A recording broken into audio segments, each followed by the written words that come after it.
Dakwah adalah untuk menjaga hama agama ini,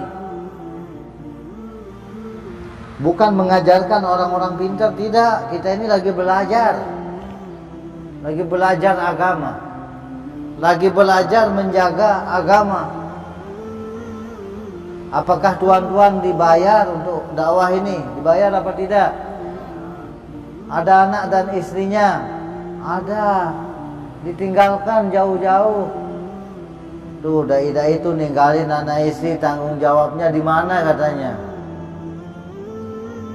Padahal kita ini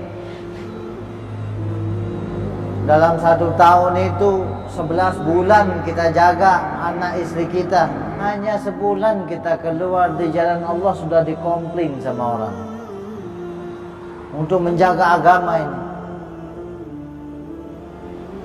Kira-kira ini perlu dijaga apa tidak? Lapar misalnya, perlu dijaga apa tidak? Perlu dijaga. Jangan nanti kelaparan kita mencuri. Itulah sebabnya kita pergi ke Malaysia, Arab Saudi, ke Hong Kong, Korea, Jepang, Cina, cari uang. Berapa lama? Bisa dapat uang 3 hari di sana? Gak bisa. 40 hari bisa?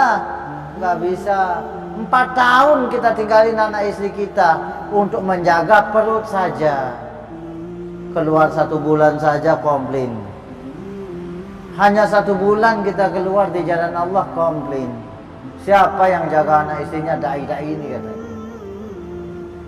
Padahal kita ini sedang keluar untuk menjaga hama-hama yang akan mengganggu agama ini. Itu pentingnya kita dakwah. Jadi dakwah itu penting. Apa sih yang kita dapat dakwah itu?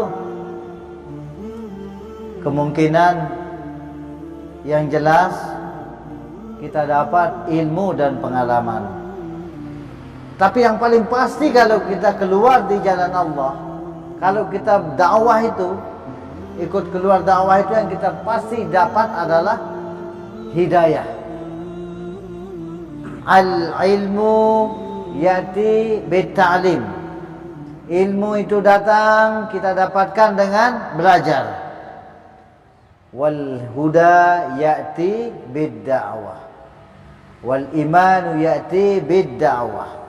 Hidayah dan iman itu datang dengan dakwah. Kalau nasi itu datang karena apa? Karena kita masak. Tidak ada ceritanya ada orang lapar ini. Waduh, kita ini lapar sekali ya. Kita mampir kemana? Pom bensin. Kira-kira nasi apa minyak yang keluar? Kira-kira apa yang keluar? Ini kita lapar. Nggak tahunya cari nasinya ke pom bensin. Kira-kira yang keluar apa? Solar. Apa lagi? Pertamax. Nah, itu. Pertamax yang gitu ya. Karena apa? Kita ke pom bensin. Kalau lapar datangnya ke lalapan, lesehan, restoran, warung makan. Itu. Orang cari hidayah bukan ke gua. Orang cari hidayah itu bukan jalan-jalan. Orang cari hidayah supaya kita kuat mengamalkan agama itu kemana? Ya ke masjid. Bapak-bapak cari apa ke masjid ini? Cari ilmu. Cari apa lagi? Cari uang di sini. Ada yang cari uang di sini. Jamin gila itu kalau cari uang ke sini. Cari hidayah. Kita sedang mencari hidayah. Apa penting hidayah itu? Tidak sah sholat kita kalau enggak minta hidayah. Makanya Al-Fatihah itu diwajibkan. Kabiran sunnah. Dari kita itu sunnah. Subhana rabbiyal azim wa bihamdi. Sunnah juga. Kalau lupa tidak masalah. Kalau lupa ruku baru diganti dengan sujud sahwi. Kalau lupa bacaannya hanya subhanallah boleh. Tapi kalau lupa Al-Fatihah tidak sah sholatnya, harus ulang lagi sholatnya. Kenapa wajib Fatihah? Karena ada doa minta hidayah. Ihdinas siratal mustaqim. Tunjukkanlah kami jalan yang lurus. Itu masalahnya. Bukan Al-Fatihahnya, tetapi di dalam Al-Fatihah itu ada doa minta hidayah. Doa minta hidayah saja wajib, apalagi mengusahakan hidayah. Oh, ternyata gitu. Jadi maksudnya kita dakwah ini, belajar dakwah ini adalah untuk meminta, memancing hidayahnya Allah Subhanahu wa ta'ala. Perkara orang datang, orang tidak datang, enggak masalah. Yang jelas kita kerja dapat gaji dari apa gajinya? Ya pahala, hidayah dan kekuatan iman. Itu. Contoh sekarang. Pak Imam, tolong pukul batu itu sampai pecah. Pokoknya pukulin batu itu, diamar batu itu. Saya kasih 1 juta 1 hari. Misalnya begitu. Bagaimana? Ini kan kita disuruh mukul batu, ongkosnya 1 juta 1 hari. Udah pukul aja, terserah dia pecah apa tidak, yang jelas gajinya tetap 1 juta 1 hari. Kita ini disuruh dakwah, mengajak orang taat kepada Allah. Perkara mendapat hidayah atau tidak, urusan Allah. Karena hidayah itu gaib, tidak diperlihatkan oleh Allah Subhanahu wa ta'ala. Saudara, kita perlu saling mengingatkan. Jadi malam ini kami mengundang Bapak untuk datang ke masjid. Masalah hidayah dan upah pahalanya dari Allah. Itu. Karena hidayah itu, coba kalau langsung, wah ini dai datang katanya. Coba kalau kita kayak artis, pasti kita ini akan dihinggapi perasaan sombong. Sekali datang dai ke masjid, dibayar 1 orang 200 juta misalnya. Sudah mulai rusak hatinya ini. Karena apa? Wah, kalau kita keluar ke Ambon sana, kita di amplop 200 juta. Niatnya lain, bukan niatnya nyari hidayah. Nanti niatnya ke sana, ke Ambon, niatnya cari uang. Sudah dapat uang, bukan dapat hidayah, tapi nur hidayah kamu dapat. Siti hidayah nanti malah. Jadi niat kita untuk dakwah ini adalah memperbaiki diri, mendapatkan hidayah Allah. Karena berusaha mencari hidayah itu wajib, bekerja untuk hidayah itu wajib. Itu. Hadirin yang dirahmati Allah Subhanahu wa taala. Jadi kerja dakwah ini adalah fardu kifayah. Fardu ain, fardu kifayah dua-duanya. Wajib kita kerjakan dakwah ini.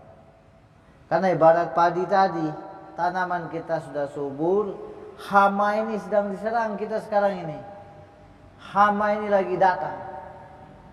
Narkoba masuk, film-film porno masuk, dirusak otak anak-anak generasi kita ini.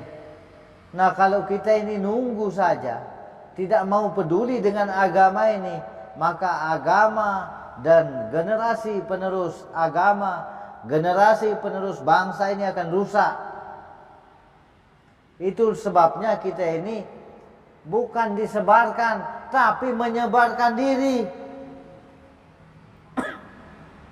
Kerja nanam singkong, kerja ngojek 1 tahun kumpulin untuk apa? Untuk dakwah. Kita enggak dibayar. Karena beda hidayah atau ilmu yang kita dapatkan dengan perjuangan dibanding dengan ilmu atau hidayah yang gratis. 100.000 tapi dikasih orang. Sayang apa tidak? Yang 10.000 jauh lebih kita sayang karena hasil keringat. Jadi iman kita ini kalau kita usahakan seperti ini, Iman itu tidak akan masuk sebelum kita diuji oleh Allah Subhanahu Wa Taala. Iman kita ini nggak akan masuk sebelum kita diuji oleh Allah Subhanahu Wa Taala. Iman kita ini tidak akan masuk kalau kita ini belum diberikan berbagai macam ujian-ujian yang berat oleh Allah. Jadi usaha hidayah ini penting, usaha dakwah ini penting, kerja dakwah itu penting. Karena di dalam surat Al-Fatihah itu dijelaskan ihdinas siratal mustaqim. Tunjukkanlah kami jalan yang lurus. Minta hidayah. Kalau bukan karena ada ayat satu ini, maka Al-Fatihah itu tidak akan wajib. Al-Fatihah itu wajib di dalam sholat karena ada doa hidayah. Ini kan takrir nih, harus diulang-ulang. Takrir itu artinya berulang-ulang. Dai ini ngomongnya itu diri, hidayah diri, iman diri katanya. Ini kebiasaan kita di Lombok. Coba kita tes iman kita sekarang. Jangan ngetes iman ketemu sama perempuan jelas hancur. Coba tes iman sedikit aja caranya. Bapak mau keluar berapa lama? 4 bulan. Siapa yang jaga anak dan istrinya? Siapa yang jamin untuk makan minumnya? Ditanya gitu misalnya sama orang kampung nih. Saya jawab, oh anak istri saya sudah dijamin sama Pak Bupati. Saya dapat gaji dari pemerintah 6 juta setiap saya keluar. Wah luar biasa, mau saya ikut katanya. Besok kalau ditanya lagi coba jawabnya pakai iman. Kalau itu bukan iman itu. Kalau kita jawab saya dijamin anak istri saya ini saya digaji sama Pak Bupati 6 juta, itu bukan jawaban iman. Sekarang yang jawaban iman bagaimana? Bapak kalau keluar di jalan Allah 4 bulan, siapa yang jamin rezekinya, yang kasih makan minum? Allah. Langsung nyebeng. Yo. Kerepotan dia, langsung mikir dia orang dijawab begitu. Langsung mikir. Ditanya sama Pak RT misalnya, "Nis yang jaga anak istrimu nanti kalau kamu keluar 4 bulan siapa?" Allah katanya. Bingung dia Pak RT. Lah. Allah, Hunin Malik begitu. Lagi dia nanya kayak gitu. Ini jawaban iman. Karena dia gaib. Iman itu gaib. Dan bukti iman itu harus yakin kepada yang gaib. Doa juga gaib. Pahala itu gaib. Coba kalau doa ini dizahirkan oleh Allah. Ya Allah, berikanlah saya uang 1 miliar. Duar, jatuh di tangannya. Semua orang rajin berdoa. Karena dizahirkan. Wah, tidak mau dia berdoa sebentar, tidak mau dia gini doa. Pasti meninggal berdoa. Gini caranya doa. Ya Allah, 1 triliun. Duar. Dan tidak akan berhenti dia doa. Untung doa ini digaibkan oleh Allah. Tapi karena digaibkan, tidak kelihatan hasilnya.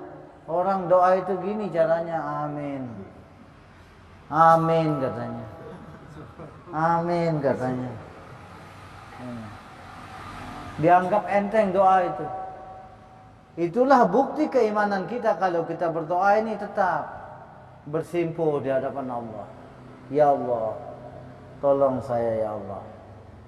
Dan kalau kita doa itu harus sabar, hasilnya tunggu. Ya Allah, mudahkan urusan saya ya Allah. Wudu-wudu, nah, misalnya gitu kan. Jangan kecewa. Ibaratnya ya kita ini masuk rumah makan. Atau kita minta makan di rumah. Antri. Kalau kita minta makan, Dek, siapkan saya sama makan, lapar. Apa yang keluar duluan? Air cuci tangan. Saya kan minta nasi katanya. Yo kan kakak minta makan, makanya siapkan dulu. Iya, tapi kan saya minta nasi bukan air katanya. Tunggu dulu. Paham maksudnya nih? Jadi kalau doa itu sabar, menunggu jawaban. Kita minta kemudahan, malah dikasih kesulitan oleh Allah. Sedang diatur oleh Allah SWT. Kalau kita minta makan di rumah, dek, siapkan kita mau makan siang. Ya kak, tahu-taunya yang keluar apa? Garam dulu, cabai polak, sebiar polak. Yaudah, saya akan minta nasi. Sabar dulu. Habis itu baru air cuci tangan. Yaudah, kamu ini tambah kurang ajar. Saya cari nasi. Kenapa? Air putih kamu keluarkan. Antri dulu. Sedang diatur permintaan kita ini. Ya Allah, mudahkan urusan saya, Allah. Gak tahu tambah sulit, utang kita tambah. Sedang diatur, Allah. Karena doa itu gaib. Coba kalau doa kita tidak digaibkan, la ilaha illallah, pasti orang akan kerjanya doa saja. Atau salah satu misalnya Ustaz Zainal nih, nggak digaibkan doanya, dizahirkan, pasti orang antri. Dari sini sampai Gerem, dari sini sampai Tanjung orang antri. Mau kemana? Saya mau ke Ustaz Zainal, minta didoakan. Supaya apa? Supaya bisa beli mobil 5 katanya. Karena ceritanya ini Ustaz Zainal ini doanya dizahirkan. Ya Allah, 1 miliar doa. Ya Allah, 2 miliar doa jika ketumputan. Sampai ketimbun sama uang. Untung digaibkan. Kalau belajar doa sama Ustaz Zainal itu, yakin luar biasa doanya. Saya pernah jalan sama dia. Lamun hajakan kepal tanpa doa, hati-hati. Lamun hajakan kepal tanpa doa mararun kayak burung mau terbang, hati-hati, pasti dikabulkan. Tapi jangan buat-buat, itu caranya dia. Itu ndek milu, ya Allah. Adab doa yang paling disukai dari Rasulullah berdasarkan hadis. Iftiras, ya Allah, penuh harap. Ya Allah, mudahkan. Teratur doanya. Dan doa itu jangan cepat-cepat. Berikut, nih kita nggak pakai hadis dan nggak pakai ayat nih, pakai analogi saja. Ada ceritanya ini orang ditangkap sama polisi. Gara-gara dia mencuri, misalnya kan, ditangkap sama polisi, dibawa ke kantor polisi. Kira-kira kalau bapak mau ngurus anak, saudara atau keluarganya yang ditangkap polisi ini, ngurusnya kemana? Kantor polisi atau kemana? Ya urusnya ke kantor polisi. Ada orang, saudaranya ditangkap sama polisi, dibawa ke kantor polisi. Dia datang ke kolam renang. Pak, tolong, keluarga saya ditangkap polisi, Pak. Dia datang ke kolam renang, kira-kira bisa diurus apa enggak? Hah? Gila. Udah nggak usah ke kolam renang. Dia datang ke bawah pohon bage itu, bawah pohon asem itu, Pak, tolong, keluarga saya ini ditangkap polisi. Kira-kira bisa diurus apa enggak? Kalau mengurus anaknya atau keluarganya yang ditangkap polisi, kemana? Ke kantor polisi. Pikir dulu apa maksud saya. Ada orang meninggal, Pak. Orang meninggal dunia. Orang yang meninggal dunia ini, kalau kita mau doakan, dia kan sedang disandra nih, dikubur sama mungkar dan nangkir, dan ditanya lagi repot nih. Kemana kira-kira kita akan doakan? Datang ke rumahnya Allah nih, ini kantornya Allah nih. Masjid ini kantornya Allah. Banyak orang bingung dia. Ada orang meninggal, malah yang didatangi rumahnya yang meninggal itu dia doa di sana sampai lebak kondok berugak macam barang kayak harap, ternyata anu tuh anyam-anyaman anda. Paham maksudnya? Di sini gimana? Yang lebih gila lagi ada ceritanya. Orang ini mau menyelamatkan orang. Dia dipukul. Dipukul sama perampok. Nah, dia bilang, orang ini nggak bisa jalan. Ya kayak Pak, kamu jangan macam-macam ya, sebelum pukul dia lawan saya katanya. Tapi dia kepek ini. Kira-kira gimana nih? Bisa lawan apa tidak? Nggak bisa. Ada orang mau menyelamatkan orang tapi dia sendiri nggak selamat. Ada orang kalau pergi selamatan rajin, kalau ke masjid menyelamatkan diri nggak rajin. Itu seperti orang yang mau nolong orang yang dipukul nih badannya seret, binaragawan. Nah itu, nggak taunya dipukul di belakang pingsan gitu. Nah datang yang kurus kering kerontang ini kepek lagi. Jangan macam-macam ya, lawan saya dulu katanya, baru kamu lawan dia. Masuk akal apa enggak ini saya ngomong? Jadi kita ini mau menyelamatkan orang yang dikubur, mau kita pergi berdoa, pergi roah, pergi zikir, tahlilan, tapi menyelamatkan diri ke masjid hanya 5 menit saja mampir di masjid salat berjamaah, enggak mau. Makanya besok bingung malaikat. Siapa ini? Katanya. Saya tanya ini malaikat. Ini siapa katanya? Saya juga nggak tahu katanya. Yang lain menjawab saya nggak tahu katanya. Yuk, saya bingung ini. Biasanya ini saya kenal ini, tapi tumben hari ini nih saya lihat ini kayaknya pendatang baru katanya. Iya, tapi tidak bisa apa-apa katanya malaikat yang lain. Ada jenazah di masjid itu. Tapi dia mau ngapain ke sini? Kan dia sudah mati katanya malaikat. Iya. Kok tidak ada malunya katanya. Ini kan zuhur belum masuk. Kok dia sudah datang, terus dia tidur di masjid, dia ngapain katanya malaikat. Paham maksudnya? Ada jenazah orang yang tidak pernah mau datang ke masjid. Datangnya kepagian. Jam 9 dia datang. Malaikat bertanya-tanya, ini siapa katanya. Saya nggak tahu. Waktu dia sehat, dia datang ke masjid. Waktu dia sehat tidak pernah mau datang ke masjid. Kenapa sekarang sudah tidur terlentang begini baru dia datang katanya. Gak punya malu ini katanya. Waktu sehat tidak pernah mau datang ke masjid. Setelah meninggal masih jam 9 sudah hadir dia. Sudah hadir dari masjid. Malaikat bertanya-tanya, mau ngapain ini katanya. Bingung malaikatnya.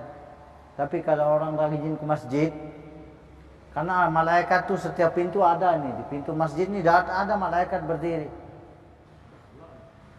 Itu dia absen. Ustadz Zainal 11.30. Waktunya dicatat. Ustadz Usman hampir kamat. Nah gitu. Itu Abdul Rasid 12.10 menit. Ada waktunya di situ, catat semua. Dicatat waktu kita masuk di masjid ini. Nama kita dikenal sama malaikat. Dan seluruh masjid seluruh dunia ini ada malaikat penjaga dan pencatat. Begitu sekali kita nggak hadir ke masjid, yuk kemana Ustadz Zainal ini? Gitu. Kok nggak hadir? Biasanya dia paling awal ini datang katanya. Tanya. Gitu. Hanya ditanya malaikatnya, masa jauh lah? Nggak ada jauh lah jam 11 katanya. Coba cek, dicek lapangan. Lapor malaikat.